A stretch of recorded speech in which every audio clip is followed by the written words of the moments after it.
मुख्यमंत्री सौर कृषी वाहिनी योजनेत 10,000 कोटींचा महाघोटाळा अंबादास दानवेंकडून घोटाळ्याचा आरोप करण्यात आला। 10,000 कोटींच्या कामांमध्ये बनावट बँक गॅरंटी दिली असं अंबादास दानवे यांनी म्हटले।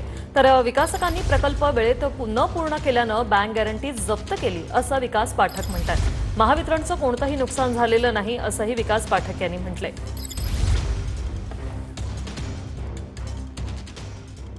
आता याचा फायदा शेतकऱ्यांना मिळण्याच्या बरोबरच गुत्तेदारांना कंत्राटदारांना कसा फायदा व्हावा याच्यासाठी काम करणारे लोक या राज्यामध्ये वाढलेले आहेत। आणि म्हणून जर बघितलं तर या राज्यामध्ये मी आता सांगितलं की एवढे मोठे कॉन्ट्रॅक्ट देत असताना बँक गॅरंटी आवश्यक असते, परंतु याच्यामध्ये 10,000 कोटीच्या कामामध्ये बनावट बँक गॅरंटी दिली असं माझं स्पष्ट म्हणणं आहे। याच्यासाठी ईओडब्ल्यूनी कारवाई केलेली आहे, गुन्हे सुद्धा 5 दाखल झालेले। मी याच्यात नाव पण सांगतो, याच्यात एनओपीएल ग्रीन, एनएससीओ म्हणजे नॅकऑफ, IPL, ओनिक्स या कंपन्यांनी बनावट गॅरंटी दिलेली।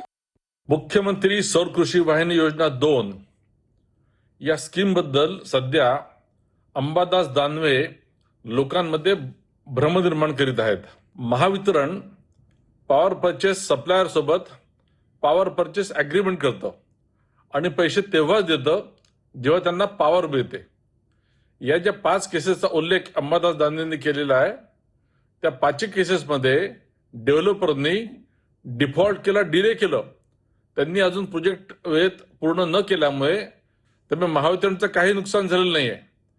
आणि आम्ही अशा डेव्हलपरला ब्लॅकलिस्ट करतोय, FIR लॉन्च केलेला आहे।